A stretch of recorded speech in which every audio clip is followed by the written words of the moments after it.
Welcome to the Inside All Day podcast. As always, spoiler warning ahead. If you want to chat with us or see some of the things we talked about today, check out our website at insidealldaypodcast.com, and we'd love to have a little conversation with you. But right now, on with the show.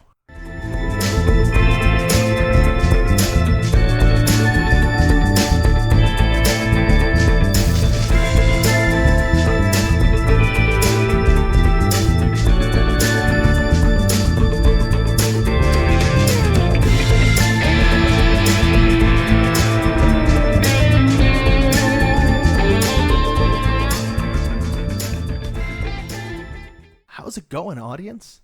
I don't know about you, but I have been inside all day checking out everything that came out of San Diego Comic-Con 2020, and I'm excited to talk about it with you today. But not just you. As always, I'm joined by my beautiful wife, Nadia. Hello. And yeah, we're excited to talk about it with you as well.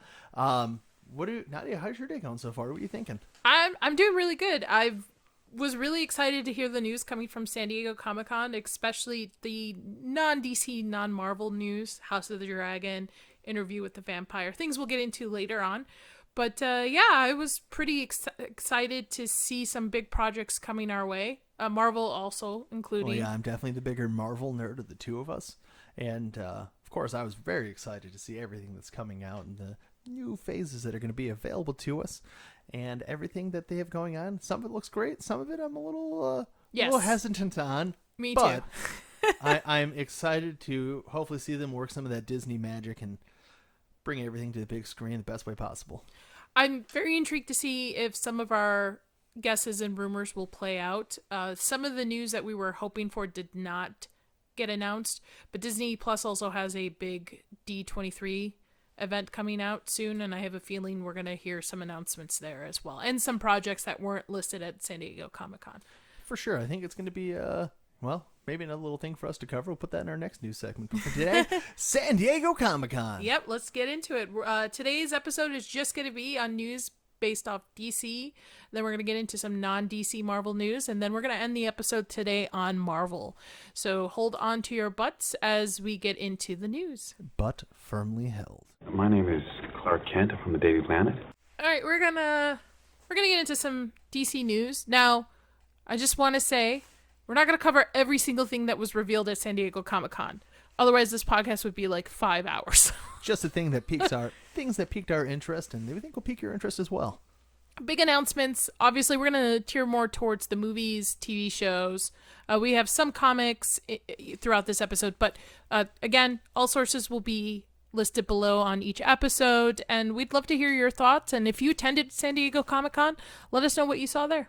Yeah, absolutely. Please do. So let's get into DC first. So the big first thing being released for DC is going to be Black Adam, October 21st, 2022, with Dwayne "The Rock," can you smell it, Johnson, playing Black Adam. I believe it was "Can you smell what The Rock is cooking?"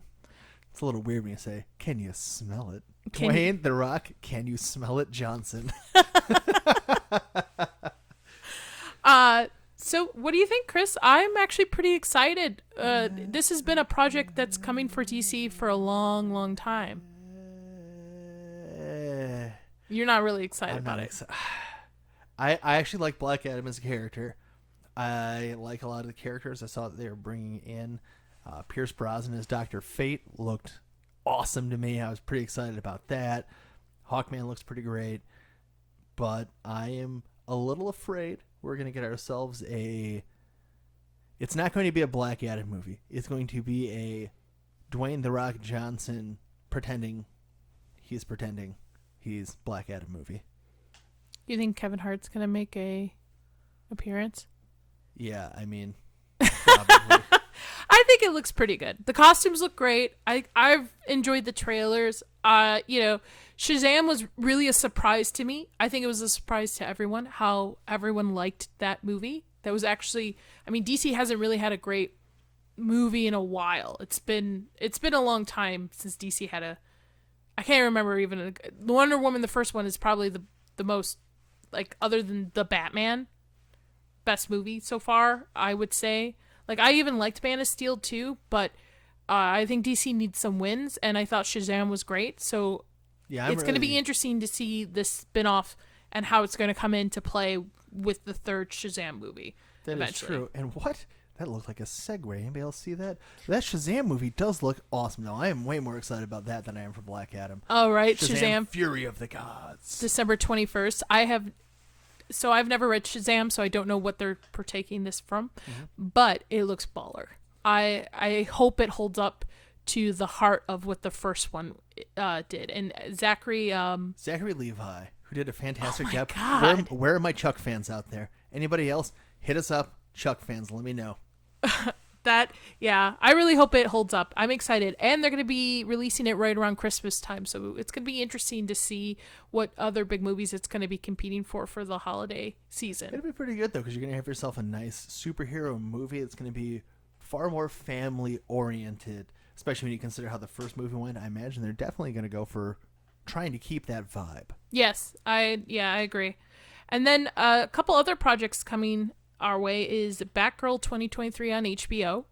Batgirl has had a rough start, first starting off in the CW and then losing its lead, Ruby Rose. That was Batwoman. Oh, Batwoman. I'm sorry. Batgirl. Oh, you're right. Yeah, no, you're getting those confused. Oh, I wonder if they're going to do the newer version of Batgirl, the costume, the purple with the not so scandalous looking costume. You know what I'm talking about? No, I think that's I love that was a mix-up. uniform, as they would probably call it. Yes. They would call it a costume. But that's coming on HBO, so I wonder if it's going to be. It's got to be a series at that point if it's coming to a streaming service. I can't see. Oh, it might be a movie. Could be a movie. No, I think it. But you know what? That was a detective series. It'd make for a really good, series. Yeah, that's true. Especially since they're doing a Penguin spinoff too, from the Batman. That's another one of those ones where I kind of. Oh man, I don't know. I mean, no. Hold on. All right. I'm gonna out myself right now. My 3 least favorite things in comic books are, no particular order, Batman, Joker, and Superman. Now, I know I've just put myself in a pot of boiling water on that one. Ouch. And I don't know. Colin Farrell. I really enjoyed The Batman. That was the reason I had to take that hit, which to let you guys know how much I enjoyed Robert Pattinson's The Batman. And yeah, you're about to say Colin Farrell as Penguin was phenomenal. I didn't even know it was him. I know, it was so hard to see him. It had to be told to me that was him. They deserve all of the awards. I think he even tested out by going to like a Starbucks or something, and just nobody even noticed him. Yeah, it was something along those lines. And but I think it's great. I'd be intrigued to see how they intend to do an entire Penguin movie. Well, Batman spinoffs has always been around. I mean, we have Gotham, which was a big hit on, I think, Fox for a while, for a couple seasons too. I would be interested to see a point of view in that universe, not from a superhero, so coming from a villain's point. That'd be interesting to see how it plays in part. But it also means one thing I wanted to mention too is that Batman 2 was announced that it's going to be in production too. Robert Pattinson's coming back as the Batman. And yeah, I experienced it with you. I know how much you don't like to read Batman, but as soon as we were out of that movie, you wanted to go pick up Batman comics and check it out. I did, and if anybody feels like me, I will strongly recommend the Batman White Knight series. It is fantastic.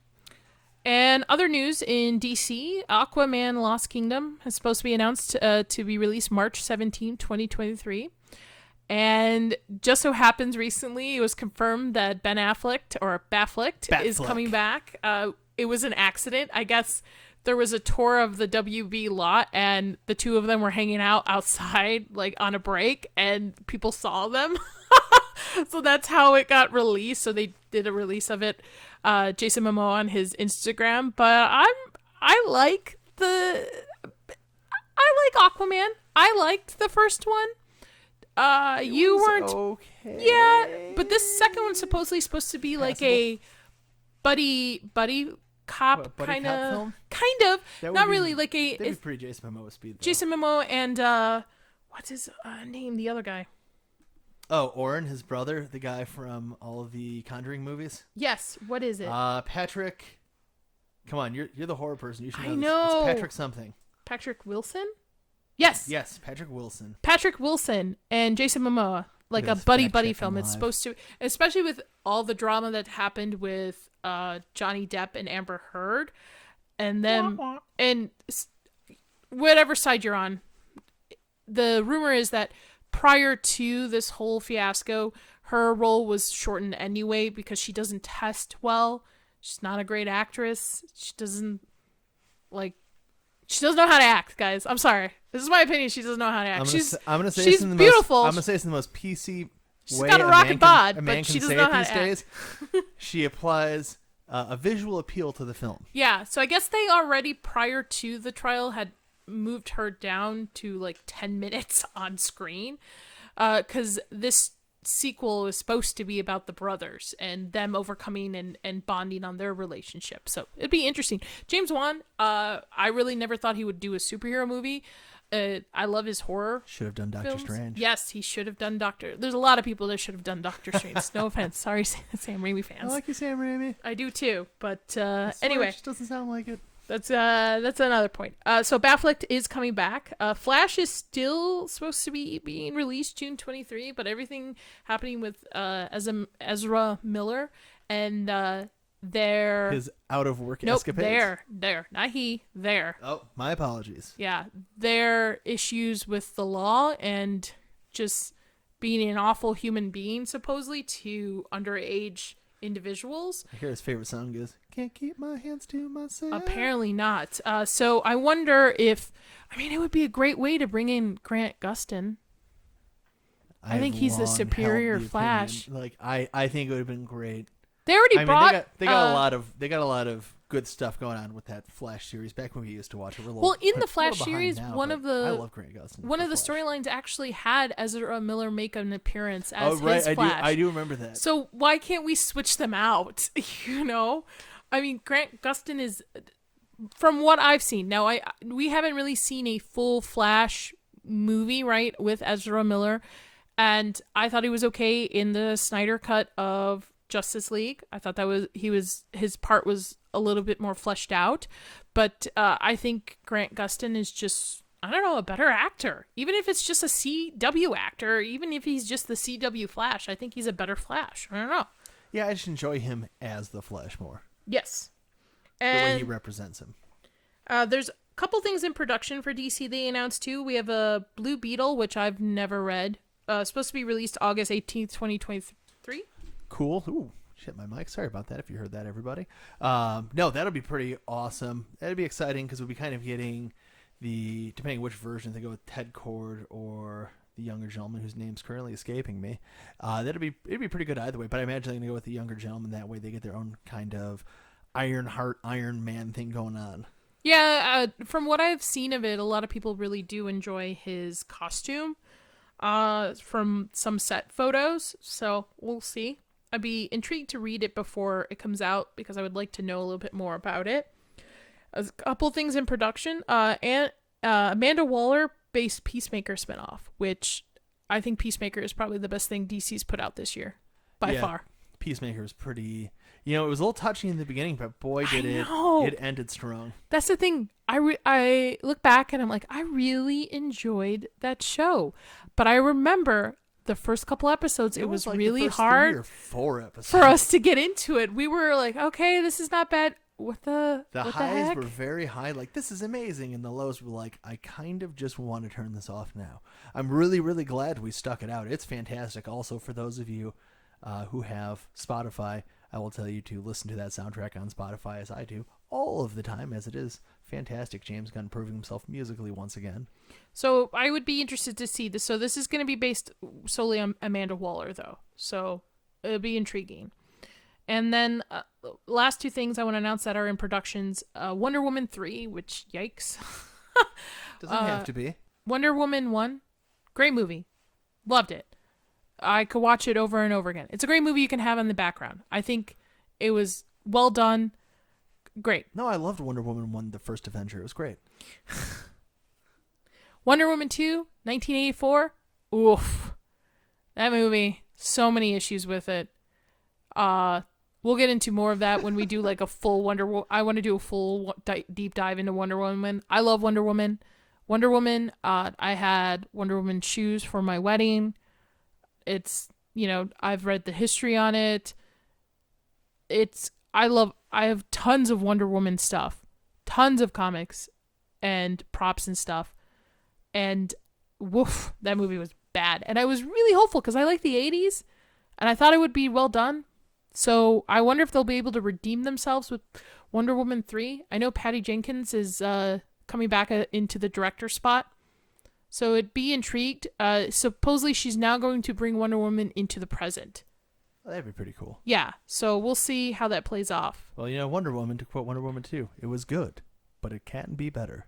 And there's going to be also a Justice Society animation. I will say DC does pretty good animations. Yeah, I'm not a huge JSA guy, but their DC's animation's always a good time, so I definitely recommend keeping an eye out on that one. Their Constantine animations are really good, too. I really like... Flashpoint. Yeah, so I feel like DC does really good with animations. Sometimes they really do good with the movies, and then sometimes they don't. And then lastly, I want to mention something. So there was supposedly a rumor that Henry Cavill was going to be announcing what the future of Superman was going to look at San Diego Comic-Con. It was revved up. It was like rumor mill. Everybody was expecting him to make an appearance, and nothing. They have done nothing in announcing what they're going to be doing with Superman, and this is really disappointing because Man of Steel, great movie. I think Henry Cavill is one of the best Supermans to ever portray. Actor to portray. I love Henry Cavill. I think he's fantastic. I think he's great. He's a nerd too. He loves this stuff. He loves the role more than most probably do. So I guess what I would like to say to anyone listening is get ready on your social medias to use the hashtag. We'll go ahead and get this started now. Get ready for hashtag not my Superman. For whatever they announce the replacement. Yeah, I think he still could play it. He looks good. I know he's a little older, but he's in great shape. He looks, he doesn't look like he aged very... Even if they have a complaint about him getting older, give me Kingdom Come. Yeah, I think a Kingdom Come Superman, or a Kingdom Come movie with everyone kind of age would be awesome. And I think that's the difference between DC and Marvel, where I feel Marvel, and I'm talking particularly about MCU, I think MCU, there's a lot of flaws to them, but they do tend to listen to their fans.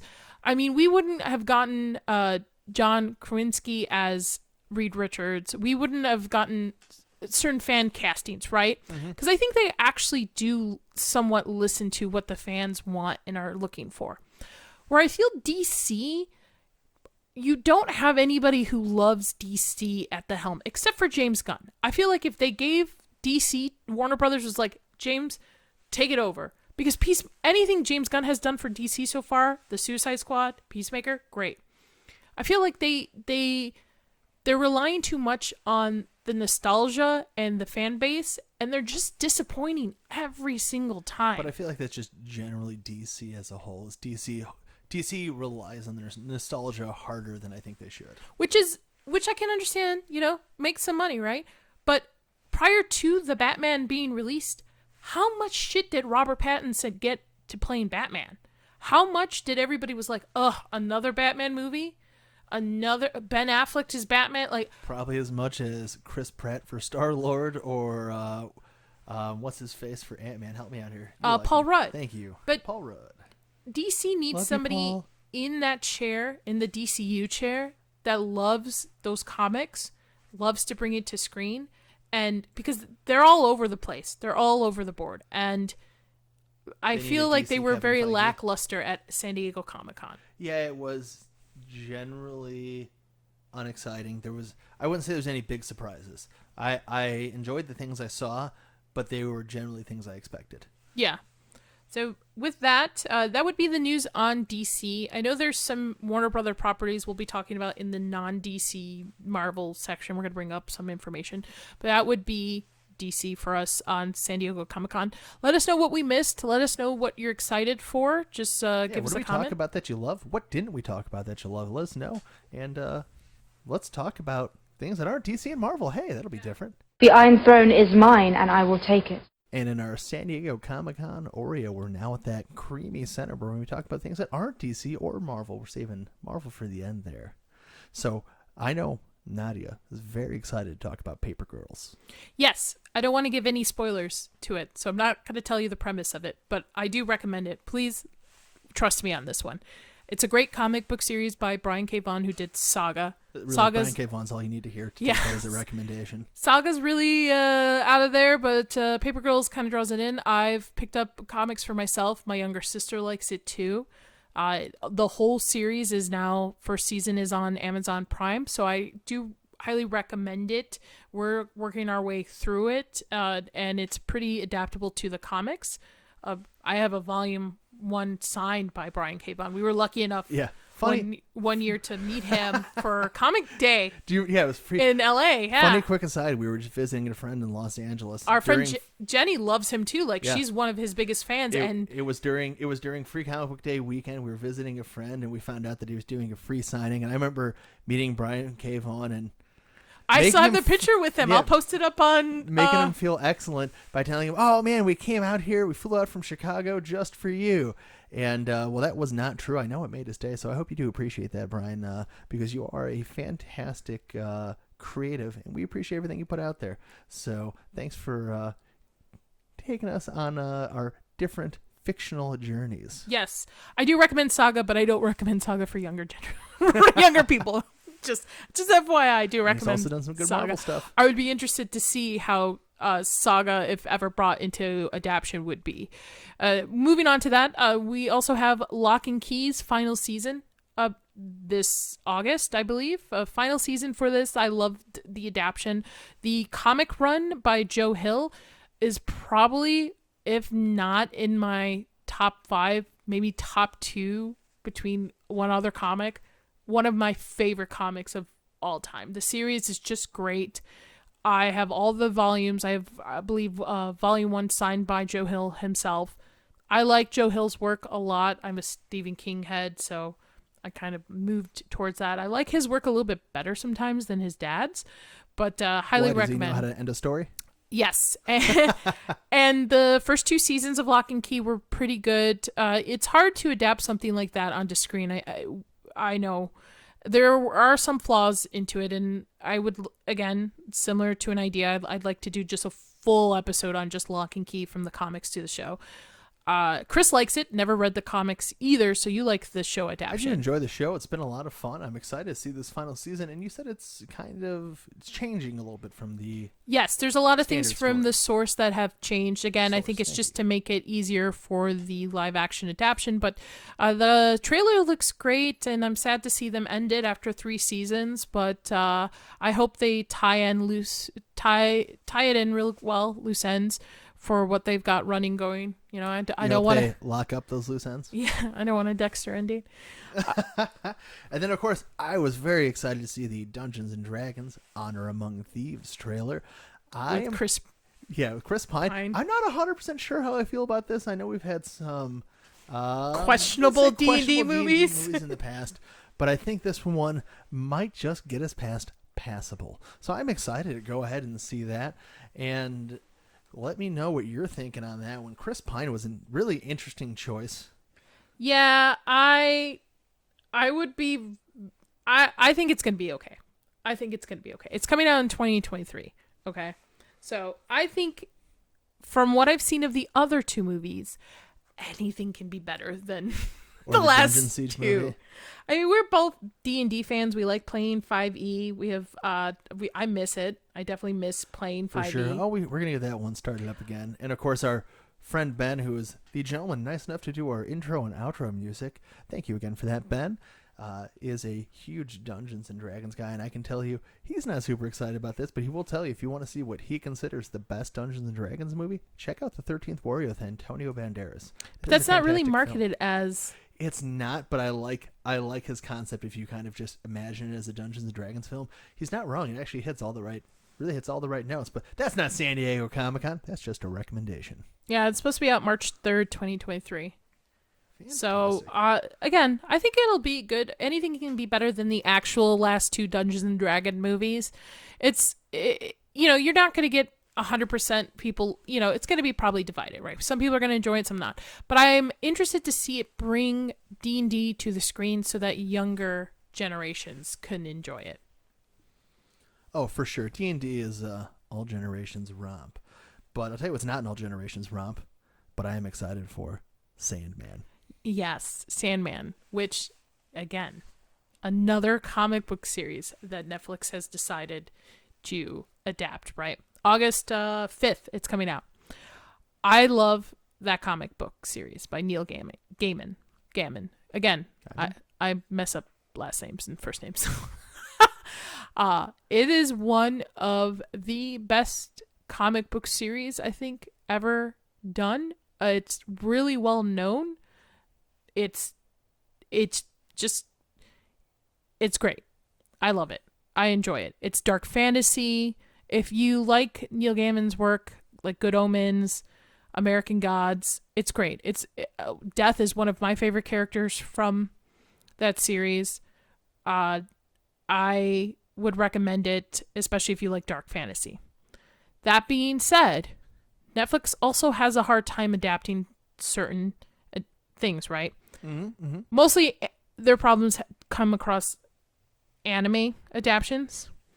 I'm very nervous about this because the trailer makes it look great, but they haven't put a lot of marketing around it. It's really riding that knife's edge from what I've seen of, boy, this looks like it could be good, but also, boy, it kind of looks like there's a chance of... It could be bad. Yeah, shit. There hasn't been a lot of marketing around it, which is not always a good sign, right? The hide until release date approach is generally not a sign of confidence. Yeah, and I enjoyed The Witcher. I thought The Witcher was great. That's a great book adaptation / from the video games, but spoiler alert, it was a book series first before it was video games. Polish book series. I think they could pull it off. It depends on their budget, because like Shadow and Bone was good for the adaptation for the book, okay? Mind you, there was a lot of flaws in it because you had to read the book to kind of understand certain things in that first season a little bit better. I can understand someone who not reading the book looking at that series and going, oh no, I don't know what's going on with this. This is stupid. That being said, that was a pretty big budget for Netflix. Witcher's pretty big budget. So Sandman, I just hope they don't depend so much on CGI for it. Or if they do, I at least hope they toss a coin to their VFX artist. I know, man. So believe me, I'll give you all a review on that one. And then... Oh, I got this one. Disney gave us our first look at National Treasure as a TV series. Never seen the movies. Never seen the movies, guys. Never seen them. Highly recommend. I know. Everybody tells me I should. I keep telling you we need to fix this. We each have movies on our list that need Isn't it Nicolas Cage again? Yeah. Nicolas Cage every single time. Yeah. Why not? That's true. When I talked to you about it, I think I was mixing it up with another movie like adventurer with Indiana Jones. No. With oh crap. What is his name? Detective All right. Oh, you're thinking of Sahara with McConaughey. I like how I go all right, and you know exactly what I'm I know talking you mean McConaughey, about. and then I'm like, wait a minute, what movie did McConaughey do that would have been done like this? Sahara, which I enjoy, but Never seen that one either. But yeah, that one's a lot of fun. I would definitely see I'd see National Treasure over that. I'll check it out, but Disney, this is not using the original characters. No, this is a completely new National Treasure series where I kind of just feel the only thing that's going to tie it together is that it's going to be based on U.S. history, doing Indiana Jones-y type stuff. So that'll be a good time, though. I think we'll get more information at it at D23 for sure. Oh yeah, that's a really good point. You're probably right. And King of the Hill is coming back. Yes. It was announced at San Diego Comic-Con. It could be coming back. And I liked King of the Hill. It is definitely one of those animation TV shows that I watched growing up. Because I have questions about propane and propane accessories. In comic book news, Mighty Morphin Power Rangers and Teenage Mutant Ninja Turtles are getting a sequel comeback series. Oh, that's gonna be awesome! I don't know. Did you read the first one? No, you did though, didn't you? I did. It was a lot of fun to see my childhood come together like that. That's true. I liked Power Rangers. I was always a fan of the Yellow Ranger. That's what I would always play as. I'm a Red Ranger guy. You're a Red Ranger guy? Yeah, that makes a lot of sense. I remember growing up, me and my sisters and my cousins, we all pick Power Rangers and we all play Power Rangers. I think and I always had our age had someone they played that game with. I had the little action figures that like their heads flip. Yo, you squeeze. I remember that you squeeze the legs and then the head flip and the helmet was on. Yeah. I had It, like one or two the head of those. goes into the chest. It like Yeah. yeah. That'd be interesting. I would I'd be intrigued to read. You know what? I should read the ones you have. Yeah, you definitely should. Jason's better than Tommy. Fight me. Lord of the Rings, Rings of Power, final trailer before the series premieres, I believe in September. Yes, because I think we're getting House of Dragon first. Now, Rings of Power has been a very controversial mixed topic among a lot of people. There's people that are either excited for it, and there are people who aren't excited for it. And most of the people who aren't excited for it tend to be people who have read the books, enjoyed the Peter Jackson series, and love the lore that Tolkien brought to page and then to screen by Peter Jackson. Supposedly, Rings of Power is taking concepts from Tolkien, from like a one page. Everyone takes concepts from Tolkien. And like, but it's completely not something based off a story in the books. I'm going to say this the nicest. Or like based off a one page, and they're just like, this is what we're basing it off of. I'm admittedly not super excited about Rings of Power. We're definitely still going to check it out. I think this is one of those instances where this could actually end up being a great show, but by the fact that you've called it Lord of the Rings, you've now set it to a very specific standard that which needs to be held. And if you're not going to hold that standard, you're going to say, well, we like Lord of the Rings, we want to do something different. Then do something that is Lord of the Rings-esque, but different. Make it your own thing. See, so for books that have been around that long, like Lord of the Rings, The Hobbit, and stuff, and bringing the adaptation to screen, I can understand trying to convey modern times in those. Can understand to a point. I feel comics, that's a lot easier because comics are ever-changing, storylines are ever-growing, there's multiverses, there's things like that.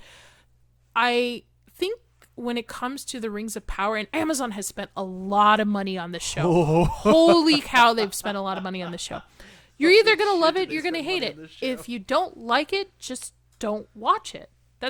You don't like it, just don't watch it. That's what I think. But I think if you want to have an opinion on this, positive or negative, you have to at least watch some of it, or your opinion doesn't really hold any weight. Yeah, I mean, the trailers kind of give an idea of what's going to happen, and they've taken some major characters and completely 180'd them. They've added characters that don't exist in the Tolkien universe, which is, it's new age writers taking their concept of it. That's fine. If you are not into that, just don't watch it. That's how I look at it. I'm 50-50 on it. I don't know if it's going to be a great adventure story or if it's just going to be hot garbage. We'll see. But again, Amazon put a lot of money into this. So I just did a quick research on that, and from a glance. So it's got to be billions, pardon right? if this is wrong, but this is coming from IGN's Facebook page. Amazon's Ring of Power series reportedly cost almost $600 million. Oh my god! Per episode. Yeah, and which is almost double the price of Stranger Things season 4 episodes and quadruple the cost of episodes in Game of Thrones final seasons. So keep that in mind when you're watching Rings of Power, that they have invested a gigantic dragon's hoard worth of money into this series. I would be very interested in to see how it happens, because the first couple of trailers, the visual effects looked like hot garbage. The last trailer, not so bad. But again, it might not be for you. It might be for me. I liked the books. I liked the series. So that's all I'm going to say on that until we actually get to see the series. Going into that, there's going to be a new animated series of the Gremlins, which is pretty cool. I thought that was a neat announcement. I like the Gremlins. Great horror movies. Well, I would say horror comedy. Horror comedy movies. Horror comedy. And then Tales of the Walking Dead gets its first full trailer. On top of that, The Walking Dead gets its new trailer for the series finale episodes. Wow. This has been a long-running series. It certainly has. I think I've only seen it up to season 3. I did not go past that point. I was getting a little annoyed with it. I've read the comics up to a certain point too, way past of what the show like I've read up until they met, I don't remember what it is, but some dude with a tiger or something. That's the and it's been a long time since I've read it. We had the big volume for a long time. I think we like gave it to someone as a gift or donated or something. I don't remember what I have. It might. No, I think we might still have that. We might still have it. Packed away with some other books. But I think I read up until that point, and then the show I just fell off on it. It's a diehard. People love that show. Well, in my opinion, doesn't really count because I'm not a zombie person. Yeah, but there's been a ton of spin-offs of this show too. On top of that, well, there was that Tales from the Walking Dead series from Telltale Games that was that like adventure game for it released for a bunch of different systems. But I mean, that just goes to show how popular the series was. I even had a friend who named his kid after the kid in the Walking Dead video game series. Right. Clementine. And then Walking Dead also gets another spin-off starring Andrew Lincoln and Dana Guerrera, I think it's her name. Michonne. Yeah. Sorry again if I butchered that name. Announced for 2023. I know they were also talking about potentially doing Rick movies to kind of tie in him too as well. I don't know how. Oh, geez, Rick, I don't know about that. Yeah, I don't know about that, but oh my God, I've never seen such a fandom like Walking Dead. Like Game of Thrones was a fandom, but nobody talks about Game of Thrones nowadays anymore. Not as much. I mean, I know House of Dragon's coming back, but I feel like the last season of Game of Thrones kind of was a knife in the heart. But Walking Dead fans, they are diehard, man. They will stick to it. They will watch spin-offs. It's crazy. I remember going to Wizard World, and it just wasn't even a problem to meet Norman Reedus before Walking Dead. And now it is. Yeah, you can't get anywhere near him. Netflix's Avatar will be focusing on Aang, which is the lead character of the show. We mean Avatar, I don't know if it's fair to call it an anime series because it was Nickelodeon, I believe. But yes, it will be following the adventures of Aang, and you didn't watch that, but I did. Yes. And I'm trying to get you to watch it. But I only watched it about a year ago, and I really enjoyed it, so I kind of have my fingers crossed. I've seen some of the casting coming out. For those of you who enjoyed the joke, rumor is they have cast the Cabbage Cart Merchant. I have no idea what that means. I don't know what that means, but we'll get you there. But how do you feel about that? Because again, Netflix taking an animation and doing live action. I mean, nobody liked Cowboy Bebop's. I like to think that they've been beat up enough over these that maybe this is the one where they're finally going to learn their lesson. Wasn't there a last Airbender movie by? Shh, we don't talk about that. What? Who's the director for that? Wasn't it the guy who did Signs and? I don't remember. Probably this M. Night Shyamalan. Yeah, I'm pretty sure it was M. Night Shyamalan who did the Last Airbender. I don't remember, but very well could have been. Oh, she's going. I'm gonna look for it right now. She's doing the research on that one right now. But yeah, no, I like that. I think it's interesting that they chose to start with Aang instead of Korra, with Korra being the newer Avatar. Yes, he did. He directed and wrote it. Where they go. But I think it's great though, because at the very least by going with Aang, not only could you have a chance to expand on that story that everybody loves, but that does still leave you room in the end to kind of transfer into Korra. The Last Airbender was released in 2010, that movie, and it got 5% on Rotten Tomato. Yikes. I don't even think I saw it. Como se dice? Wah, wah. Keanu Reeves is going to be in the Berserk anime for two seasons. Yeah, for 2 seasons on Netflix. Keanu Reeves is loaning his voice. He's in Super Pets too. He plays Batman. Yeah. If that is not licensed, I am going to freak out. Brings us to Batman and Spawn is getting a 40-page crossover event, a one-shot written by Todd McFarlane. It's going to be awesome. They're just going to glare at each other sternly and stoically. It's kind of like a similar character, right? Almost. Similar kind of attitude, I would say. Brooding. I mean, there's some brooding going on, but I would not say similar attitude. I like Spawn. We have a couple. What's Batman's rule number 1? I don't. Nobody dies. Oh. That movie. I love Spawn. I go back and watch that movie all the time. That's a good movie to put on in the background. and I The think old 90s Spawn. Oh, with we're John supposed to Leguizamo get- as the clown. we're supposed to get news towards the end of this year on the new Spawn movie. With Jamie Foxx. Supposedly, I don't know if Jamie Please. Foxx is still confirmed to be Spawn. He's in that new Daybreaker movie that the trailer got released for Netflix too, the Vampire Hunter movie. Right. I tell you, this is all I want. All I want of the new Spawn series is to bring back John Leguizamo as the clown. Yeah, that'd be great. I think That he would could be do it. awesome. The makeup would cover Yeah, it doesn't up even- yeah. pretty easily. Cover what up? His fantastic acting Yeah. as the clown. And then we got a House of Dragon trailer, which looks promising. I know everybody was stabbed in the back by the last 2 seasons of Game of Thrones, but this has Matt Smith in it, so I'm already sold on it. Yeah, I used to say that's my doctor, and I guess I'll be saying that's my Targaryen. I guess it looks really good. I think HBO's put a lot of time, money, and actually listened to the fans about how the last 2 seasons of Game of Thrones was because it was the show. In my opinion, it was the showrunner's fault, because I think they just kind of were like, we're gonna be going over to do Star Wars stuff, so we're just gonna write this off and just like end it, blah blah blah. And granted, also they didn't have the last book to base it off to, right? Facts. He's taking his slow ass time to get this last book out.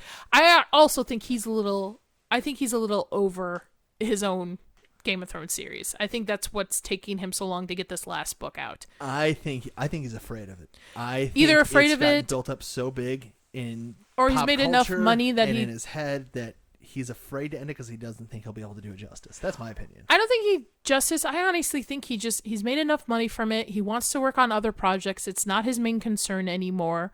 And he's putting out other stuff. He's writing other stuff, but he it just was doesn't. his main concern. Why isn't it his main concern anymore? I'm telling you, he is afraid of it. The man he's an intelligent man, but I think he's afraid to admit he's not sure how to do this one.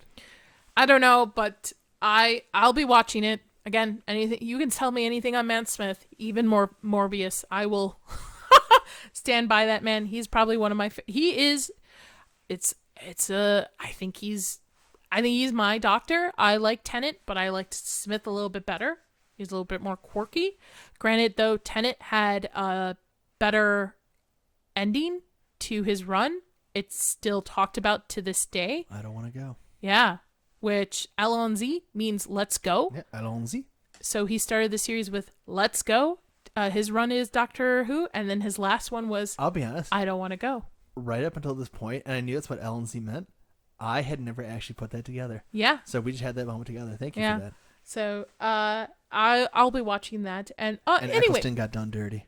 and then I want to end just this part on 2 things coming out. It was announced at San Diego Comic-Con, Interview with the Vampire series by AMC+. Interview with the Vampire, books by Anne Rice. First off, okay, we're going to go with the first source. And the movie was great. I liked Tom Cruise, Brad Pitt, great movie. Kristen Dunst, probably the most terrifying part of that whole movie, a child vampire. If you've seen it, you know what I'm talking about.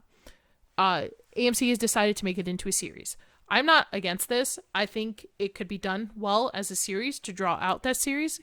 I would love to see them do Interview with the Vampire leading into the Vampire Lestat, because that's one of the books in this series that never got a main focus on. Queen of the Damned kind of played partial to it, so I'd be intrigued to see how this series. I think it looks really, really good from the trailer. I think it looks terrifying. It also segues into another series coming out on Showtime, which is Let the Right One In, which has been a movie both US and I can't remember the country that the book is from. It's been adapted. I think it's Swedish or Dutch. The book itself, if you like terrifying vampire novels, it's a great book to read. It has a lot of adult content in that I don't want to mention because it's just it's vampires. Looks like it was based in Sweden, by the way. Thank you, Sweden. I love the book. The movies are great, but I'd be interested to see how they draw it out as a series, because there's a certain topic that is in the book that I don't know if they will translate it well onto screen. Oh, I bet they'll try. I don't know. Well, here's the real question. But Swedish, does the whole thing take place in an IKEA? No. But I have a question for you, Chris. Yes. Are vampires back? Have we swung back now, genre? I think I think the age of zombie is coming to an end, but we might still be dealing with some undead in vampires. Vampires might be making a little bit of a run back. Because I know they're talking about HBO is supposedly going to be revamping and redoing a True Blood series. I know there was talk of also there's Daybreaker, which Jamie Foxx, the vampire hunter show on it.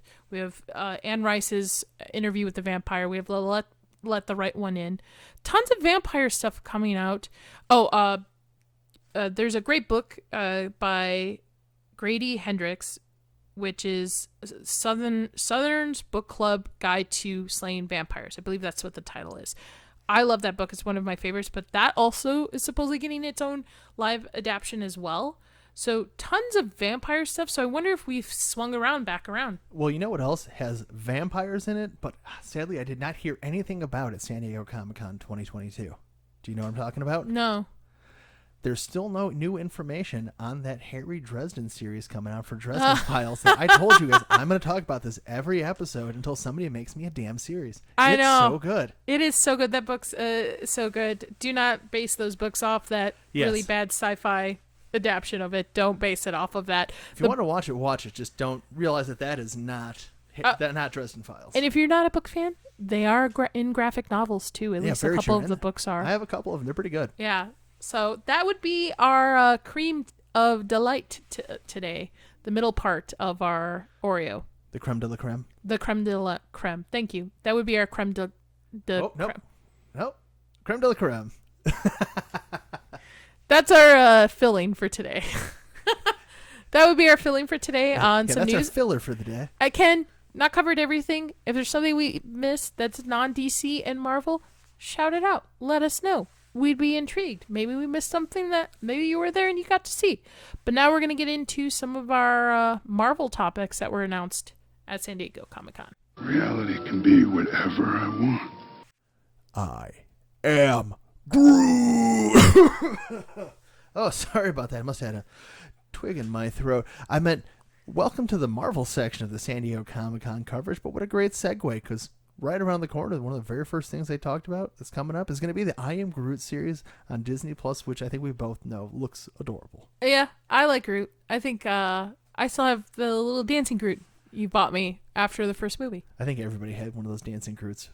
I think everybody played that clip quite a bit. Bang, bang, bang, bang, bang, bang, bang, bang, bang, bang, bang, bang, bang. Now, we're moving into the end of Phase 4. I thought Phase 4 was over, but She-Hulk and Wakanda Forever is supposed to end Phase 4. She-Hulk looks pretty good. They released another trailer in the CGI. Definitely looks better. Yeah, I'll say it. I wasn't super excited about it in the beginning, but I think progressively with everything they've released, it does look a little bit better and a little bit better each time. I'm still a little hesitant on it, but I'm definitely going to give it a fair shot. I like She-Hulk as a character. I think this could be a lot of fun to watch. Plus, you do always have the fact that Daredevil's going to be in it. That's true, and I like Daredevil. I mean, everybody likes Daredevil, right? I mean, I haven't met anybody. Charlie Cox. I haven't met anybody that doesn't like Daredevil as a character. You love Cox as well. You always tell me how good looking he is.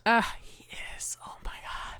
The man just ages like fine wine. What you heard right there was Chef Kiss. Yes. And then we have Wakanda Forever, which the trailer was released at San Diego Comic-Con, which looked very different from anything we've seen so far. Heartbreaking, but looked great too, right? Yeah, no, it'd be really interesting to see what direction they decided to go in. I think it's a little obvious in the trailer, though. I mean, yes, but there's still going to be the finer points that are really going to add into that. You know, there's a lot of mixed reactions to whether or not they should have recast or if this was the right move. And so I think that it's going to be intriguing to see how they decide to kind of go after all the details. That's true. I'm in the camp of they should have just recasted Black Panther. The reason is Black Panther is such an iconic character in Marvel Comics. I think he's almost comparable to Tony Stark as Iron Man, okay? And Captain America. And for them to, in a sense, use Chadwick's death as a way to retire the character now early than I would think anybody was going to be expecting, I think is not a good idea. I think there are a ton of actors in Hollywood right now that could take up the mantle and play Black Panther, still honoring Chadwick and then continuing Black Panther's story. Now, I understand in the comics, his sister, Shuri, does pick up the mantle. She does become Black Panther. I think that's what they're aiming for in the movie, right? It kind of a little obvious. If you actually look at the mask, poster in the mask. Yeah, it does look a little bit more feminine a little looking. More slimmer, a little more sleek. But what I like to say is, with the opening of the multiverse here, I know you disagree with me. Audience, let me know what you're thinking. I think let's get us a multiversal Michael B. Jordan Black Panther. I think that would have been a great way to continue the character, give everyone a character they still love. Everybody loved Michael B. Jordan in this. I know everybody liked Killmonger and Monger. Thank you, Killmonger. Michael B. Jordan's a phenomenal actor, but there are a ton of other actors that could pick up the mantle and easily play Black Panther by honoring both Chadwick and continuing the story. I think it's too soon to retire Black Panther. The last movie kind of ties in with everything that was going on with the first 10 years of Marvel leading up to Infinity War and Endgame. So I would have loved to see this character continued and then his sister picking up the mantle. I can, that's an evolution that, eventually evolves to that. But I think it's a little too soon to retire. But we'll see. The trailer, again, heartbreaking. The cast was all on stage. You could see the sadness with them without having him there. Everything he did under, his illness conditions. I mean, it's phenomenal. Nobody knew. It's impressive. That's other projects coming out. What If Season 2 will return early of 2023. I already heard that Elizabeth Olsen has already been confirmed to be returning in What If. Yep, and we have a Marvel Zombies project coming out at some point too, supposedly R-rated. We'll see if that actually happens.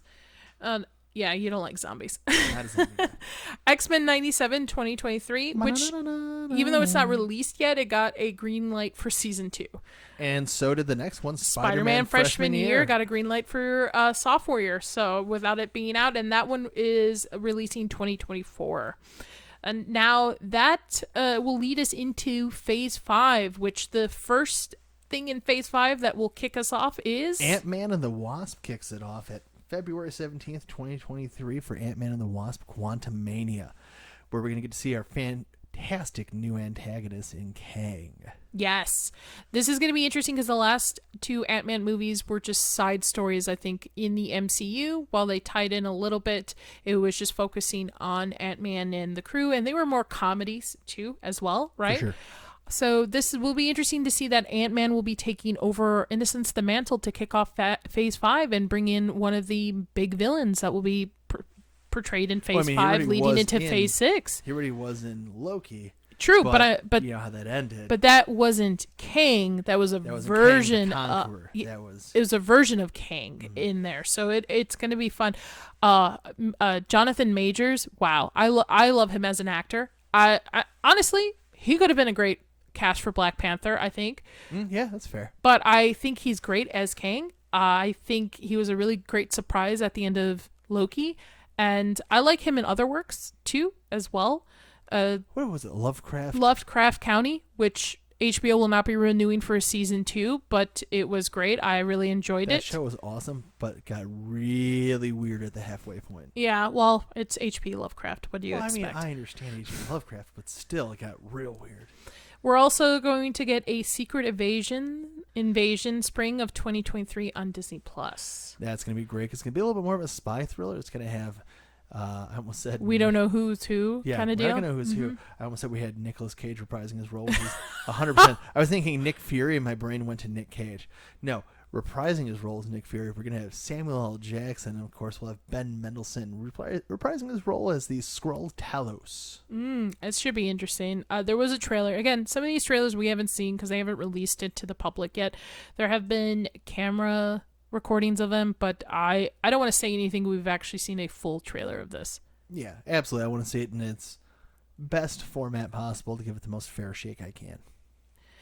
From that, it's going to lead into the last volume of Guardians of the Galaxy, where we'll probably get, not probably, but we're supposedly getting the backstory of how Rocket was created. Or just where Rocket came from. Or, well, where Rocket came from. And you saw, as I did, when they announced it on stage, they had the actor who plays Myrrh in Peacemaker also is playing the High Evolutionary, who I think is supposedly like the creator of Rocket anyway yeah, in that's the movie. That's the direction they're going with in Guardians. Yeah. 3. So his costume looked good. I'm excited to see he was definitely into the role. Yeah, that's true. It looks a lot of fun, and I trust James Gunn. James Gunn knows superhero genres pretty well. I mean, look at what he's done both for Marvel and DC. I think he's going to blow it out of the water with this one. The second Guardians of the Galaxy was not my favorite. Bottom half of the Marvel. The first films, one is for sure. definitely. It'll be interesting how they tie it in and the trilogy. Yeah, for sure. It's so weird to think that's a trilogy coming to an end. We also get Echo, summer of 2023, a Disney Plus series, a spinoff from the Hawkeye series. Daredevil will be reprised in that role too, Charlie Cox, and I believe Kingpin as well. I don't know anything about Echo in the comics. My only introduction to her was the Hawkeye series. You told me they kind of changed her powers up a little bit. Yeah, they changed the character as a whole a little bit. I really liked Echo's introduction in Daredevil in the comics, and fantastic character. I absolutely love the way that whole introduction storyline went. And I know she's doing some really cool stuff now without getting in any of that, but I am hopeful but hesitant to see how that Echo series is going to turn out. That's true. I didn't like Hawkeye, so I'm worried. Every Christmas from now on. No, not for me. Absolutely. Though. I had a lot of problems with that show. A lot of problems. So I hope Echo kind of falls in play with Daredevil, a little bit more mature, played out, fleshed out a little bit, not as campy as Hawkeye was trying to be. Well, I hope they keep Daredevil as mature as Daredevil. We also will get a Loki season 2, which the season 1 was pretty good. Great little cliffhanger. There's some problems with it, some great things about it, but I like it. I like Tom Hiddleston, so I think Tom Hiddleston's always fun. Him as Loki has been phenomenal through the whole MCU, right? Absolutely. He's one of the best villains. Everyone, you show anyone his helmet, his little horn helmet, the little gold one. Yeah. Everybody knows who that is. Well, it's barely a little gold one. It's a very large gold one. You know what I mean? And I like the alligator from the last one, the crocodile one. Is it a crocodile or alligator? It's a little crocodile, right? I think it's a crocodile. I don't know. Anyway, that one's pretty cute with the little Loki helmet on it. I thought that was... and side note, Crocs, you can buy them for your Crocs, like your shoes. The horns? So it must be a crocodile. Yeah, you can buy little horns for your... Obviously not sold through Crocs. You order them like third party through on Amazon, but you can actually buy little horns for your Crocs. Does anybody else hear my bank account getting lower? The Marvels, too. We're getting a Marvels June 23rd movie with Captain Marvel, Miss Marvel, and from Photon from WandaVision. Yeah, so I think that project has been pushed back a couple of times, too.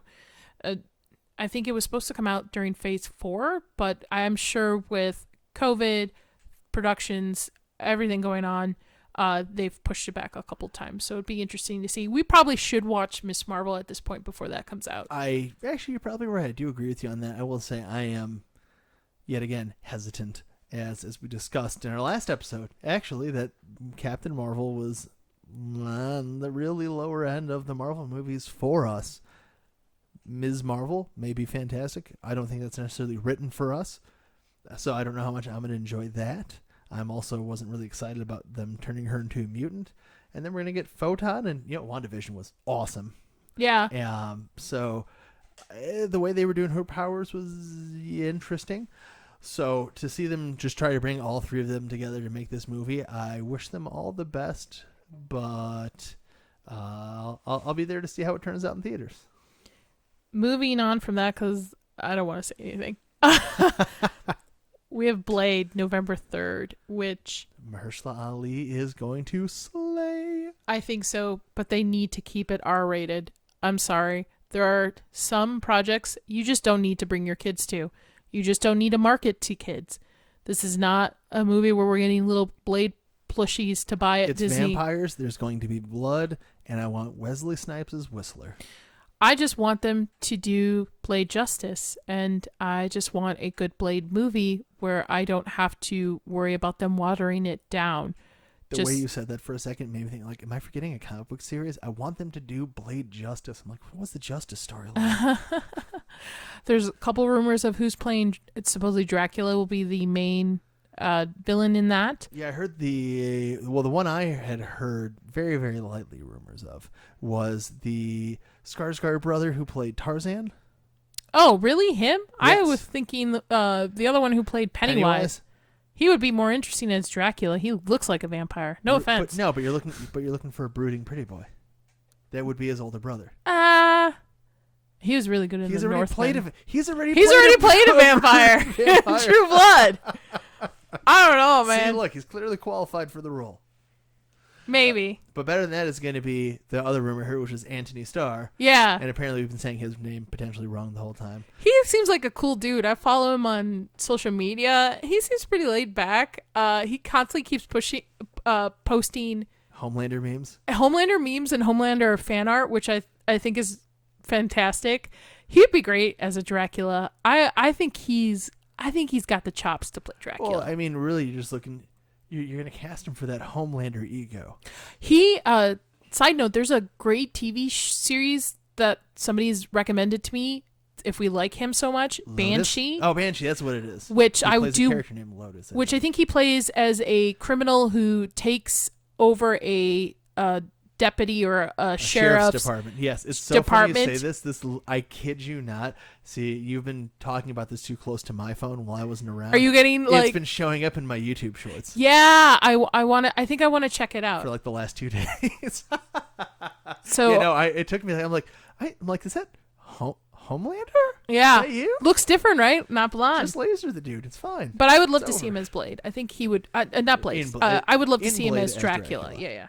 We'll get an Ironheart series by Disney Plus fall of 2023. And of course, we'll first see her. You saw her in the trailer Wakanda. For Forever. We'll also first see Doctor Doom in Wakanda, which supposedly Doctor Doom's actor has been signed to Disney already, and so has Reed Richards. Supposedly, those are the rumors that the person who's filmed those scenes is who's going to be playing Doctor Doom. So I think we're going to get an announcement at D23. I'm really hoping we will. I'm nervous about Namor because I really like Namor. I'm a big Invaders fan.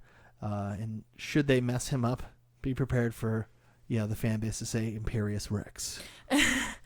Yeah, so her first introduction will be Phase 4 Wakanda Forever, and then she gets her own Disney Plus series.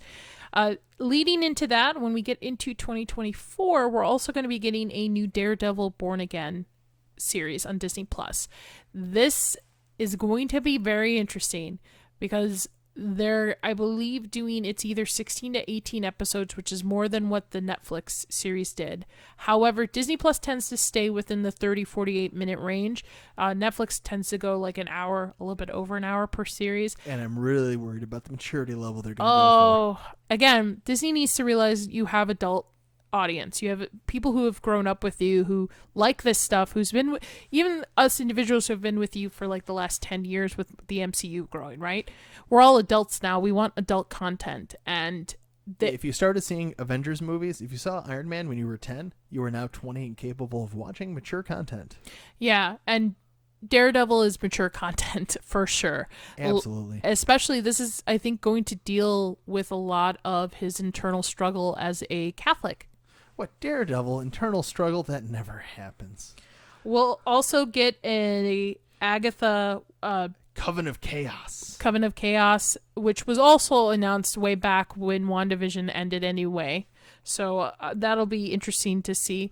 Weren't we supposed to also get a Moon Knight 1 event, Werewolf by Night 2? Yes, for Halloween. We haven't heard anything about that, but there was the news out there that they're doing a Werewolf by Night for Halloween featuring Moon Knight. Yeah, and I don't know if it's coming out this year or next, but that I think is still on the docket. They're also going to be doing a Captain America New World Order, May 3rd, 2024. That's right. Sam Wilson finally pick his up own the mantle. Captain America movie, not just a series. Yep.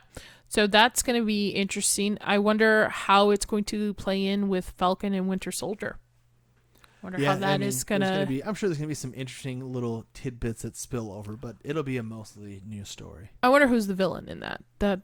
That's where I'm curious to We'll know. find out. And Phase 5 will end with Thunderbolts, I see Marvel wants to compete with the Suicide Squad on their own level. right? I wonder if that's what That's what the Julia Louis-Dreyfus. what her character's been pulling together. Well, it was either that or it was going to be like a Dark Avengers thing. But no, I think they're going to go now that especially they're saying Thunderbolts.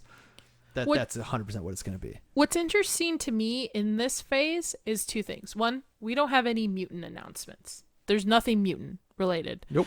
There might be scenes, but there's nothing mutant related. And the second thing, we haven't gotten any Young Avengers announcements either.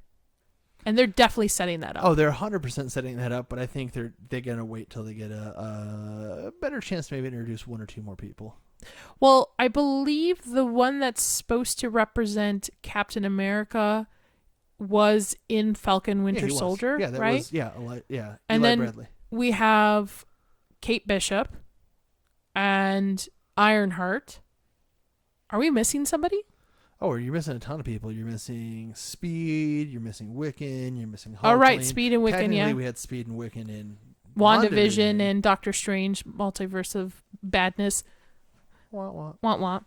But that ends Phase 5. No, but again, no Young Avengers, no mutants. So I wonder if we're going to, maybe these are projects that they haven't announced yet that they're trying to figure out how to. Or they could be saving for D23. You know, you got to save a little bit of juice for your own finish line. I know, but I mean, this phase. I mean, I am sure Wakanda Forever is going to be great. But Phase 4 has not been the best. Phase 4 has not been great. Phase 4 has been. I don't know if they're just trying to test things. Everything is just a commercial for the next movie at this point. Yeah. And it's a little sad. They're still definitely enjoyable. I mean, I had a good time at Thor: Love and Thunder. I thought that was a lot of fun. That was all right. Man, and there you go. But that's how a lot of other people felt about it. I know. I feel like I'm probably more towards the minority there on people who just love Love and Thunder. But yeah, four was a little bit weaker.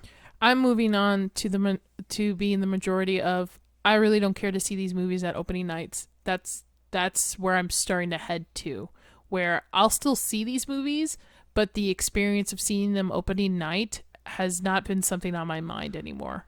Perchance superhero films are going the way of 80s and 90s action films. They might be.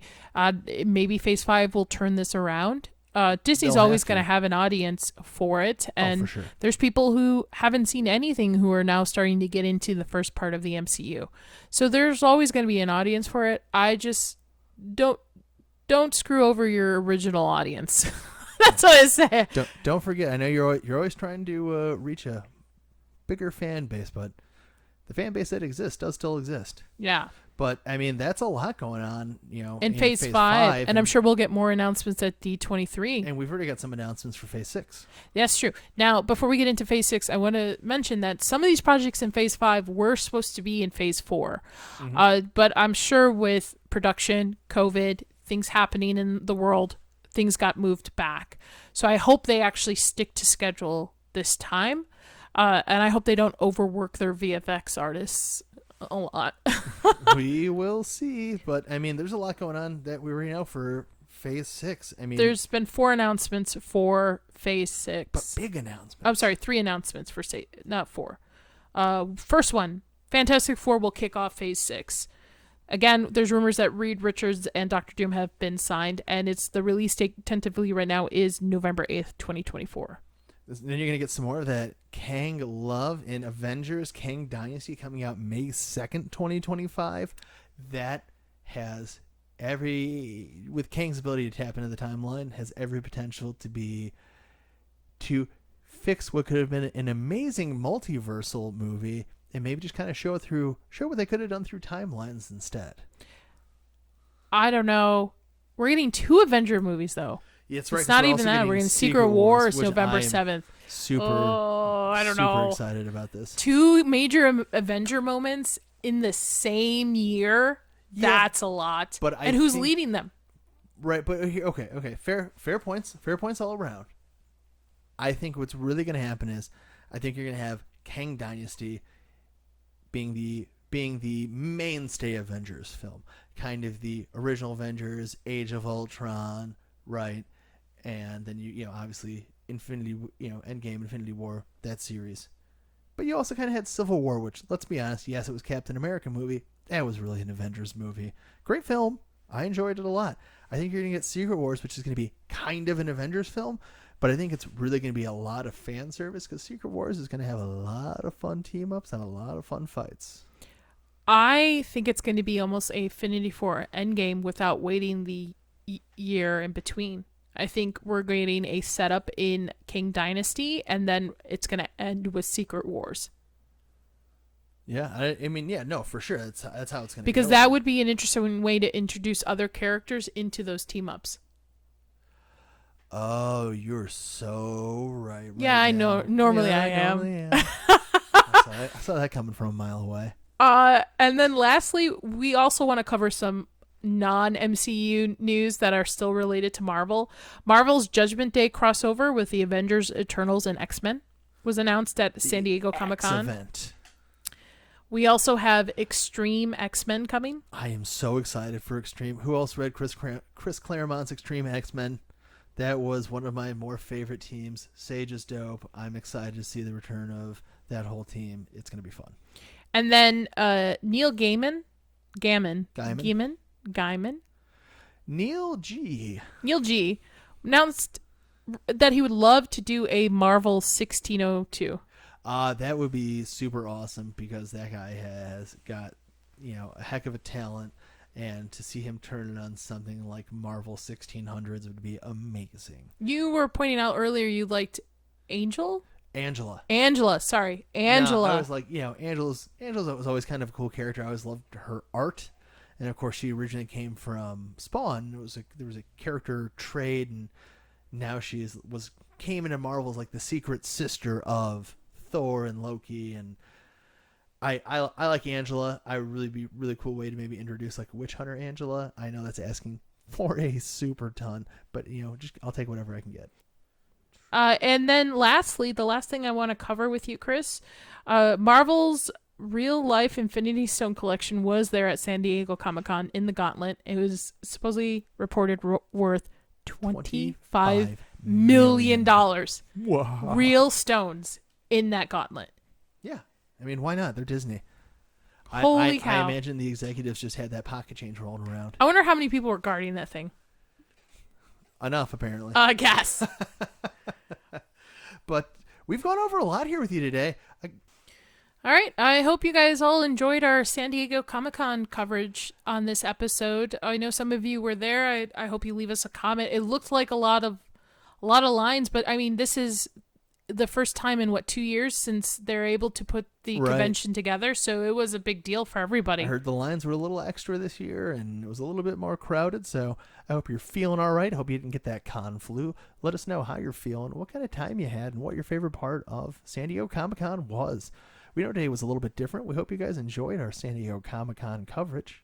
Yeah, and leave us some reviews. We're on Spotify, Apple Podcasts, www.insidealldaypodcast.com. Our website leads you to all of our social media, Instagram, TikTok. And now on YouTube. And now on YouTube, you can actually listen to the full podcast on YouTube at this time. No video. We're working on it. You get to look at our glorious logo. But you get to watch her. You get to look at our glorious logo. So please follow us on all these social media platforms. Give us some love. We're really trying to build subscribe, upvote, stars. 5 stars. No, nothing less than 5, right? Yep. So everybody have a great day. Yeah. Signing off. Have a fantastic one. Bye.